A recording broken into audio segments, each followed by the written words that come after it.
Your emotions are not with you, but they're also not necessarily against you. If you were to imagine in your head a coliseum, and this coliseum is split into a bunch of different sections, and it's black and blue and whatever colors are rainbow, basically, right? And let's say those colors embody emotions, right?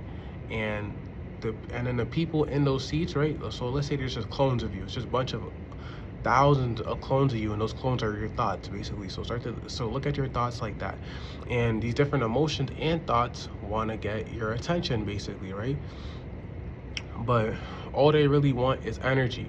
Now let's say you're in the middle of this coliseum, right? And you're just like a white light. You're just like a white light in a human silhouette, basically, right? And these thoughts and emotions, they want to go through you because you're like the outlet. Like, they can only ever manifest through you. So when you choose a thought in your head and you decide to talk, you just chose, let's say, that clone, in a sense. You just chose that clone to go through you, that reality to go through you, basically. Okay? Um, but they don't necessarily, like, they just want to be, they just want to exist, they just want to live, they just want to live through you. But they're not with you, nor are they really against you.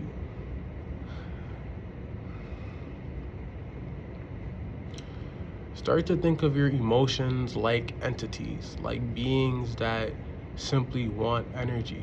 This is called egregores. Egregores are things that are made from human emotion and belief and meaning, and you put those together for a long enough time or a long enough time, or with enough emotion, and basically becomes a thing that only has a certain function and has to continuously do that function over and over and over again and gain more energy.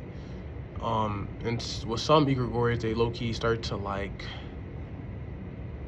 stop caring too much about the people and care more about the energy. That's why, like, egregores of war, you feel me? Like, they'll cause war, or like egregores on two opposing sides, right? They know that if we cause war, we'll get more and more energy. So that's what they'll do, because it wants more and more energy, literally. Those are egregores. Okay? Smaller egregores is basically just your emotions, right? It's just like literally just your emotions. And all these emotions want is to exist and gain more energy. And so we'll do that through you. And what will happen is that, let's say that you've acted and been in a certain frequency and just been the same way for a long enough time. What will happen is that these emotions will orchestrate things in your reality to make you act the same, because they know if you can act the same, you will feel the same. So, like, it might be an argument. Let's say, like, every time you do this thing, all of a sudden the next day you get an argument with your peoples or some shit like that, right? There's an argument with your peoples, or something just happens out of nowhere. So what's gonna happen? You're gonna do it again, you're gonna have an argument with your peoples, right? Or whatever it is, right?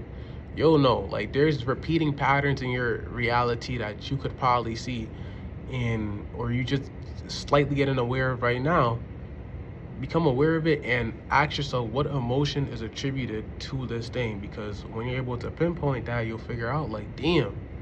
So all in all, it's just that my emotions, or this emotion, just wants me to feel this way, whether it's disgust, whether it's disappointment, whether it's fear, whether it's anger.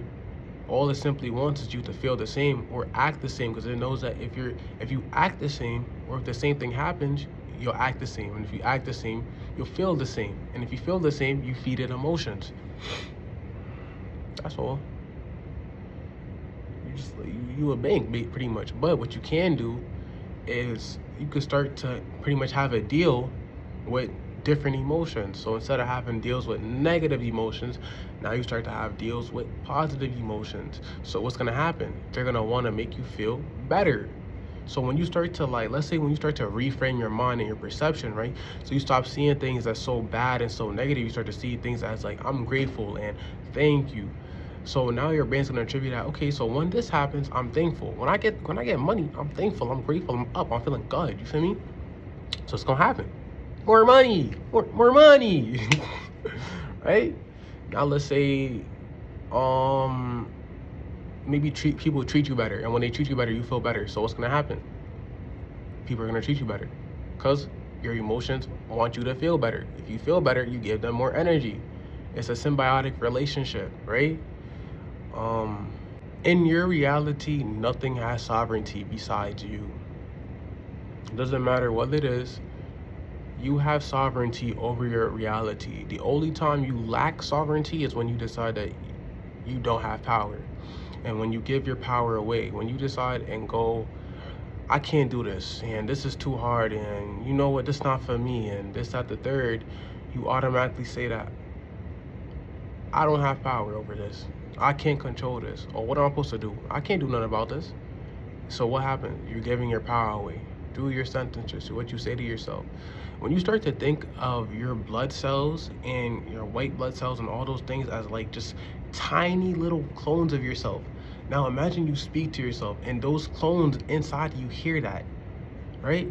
What if you speak bad to yourself? So you, oh no, I ain't shit. No, I can't do nothing, bro. Things are always going wrong.